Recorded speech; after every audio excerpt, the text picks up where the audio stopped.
On May 29, 2023, President Bola Tinubu stood in Eagle Square, Abuja, and made promises to millions of Nigerians. Not big ones, specific, measurable ones, promises with numbers attached, promises made in his own voice to a country that was waiting.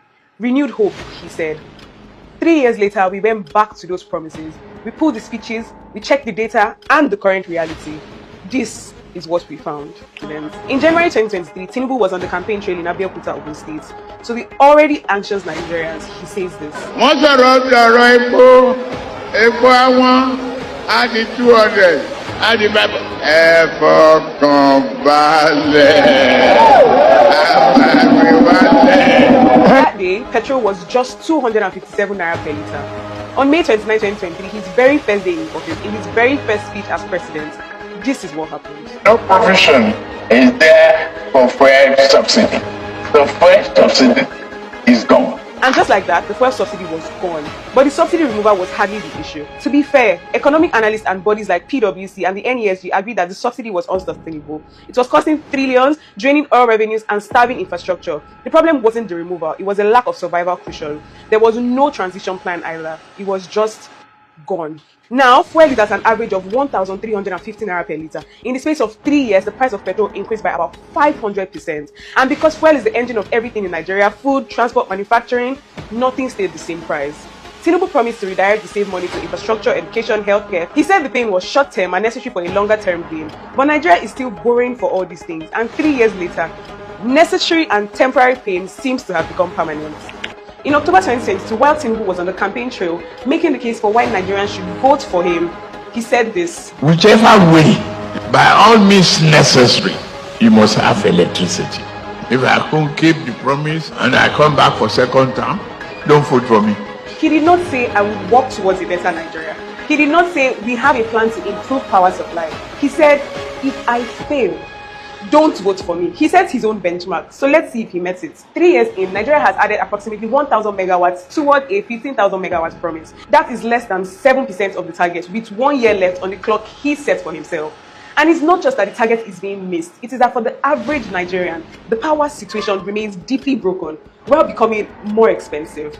Electricity tariffs were increased significantly in 2024. Band A customers saw their tariff go from 68 naira per kilowatt hour to 225 naira. Nigerians are now paying more for the same darkness they have always lived with. When the presidency was asked to comment on the obvious failure in comparison to Tinubu's statements, here's what Daniel Bwala, Tinubu's special advisor on policy communications, said. No, what he said was a statement of intent that is backed up by a commitment to make that happen. When you make such a commitment, the next thing is you put it to work, which is what he has been doing. We are not telling you what to think, but don't let anybody gaslight you. We all heard Tinubu clearly the very first time.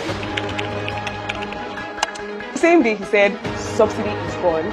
In that same inauguration speech, Tinubu also said this. Food will be made more abundant, yet less costly. By June 2024, Nigeria recorded its highest food inflation in 20 years. Food inflation hit 40.87%. A basket of food that cost 10,000 naira in June 2023 cost nearly 14,100 naira exactly 1 year later. And this wasn't hitting everyone equally. The people who fell to the hardest were the people who spent the largest proportion of their income on food, which in Nigeria means the poor, the working class, the market traders, and the daily wage earners. The people for whom food is not a line item in a budget, but is the budget.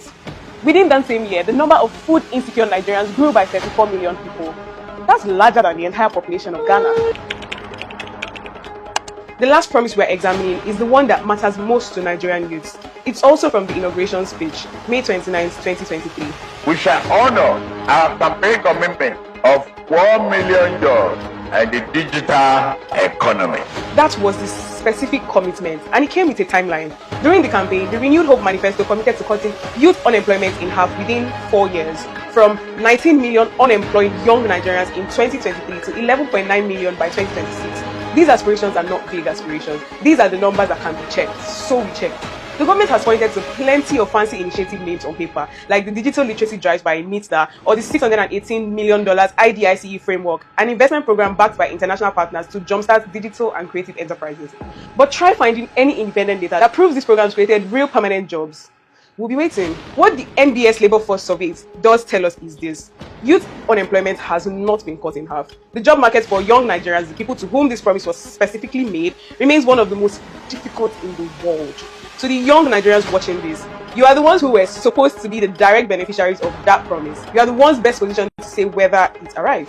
4 promises: fuel, electricity, food, jobs, all made on camera, in his own words, to Nigerians 3 years ago. We didn't write these promises, we didn't invent the data. Today, May 29th, 3 years since these promises were made, we're asking you directly, what's your verdict?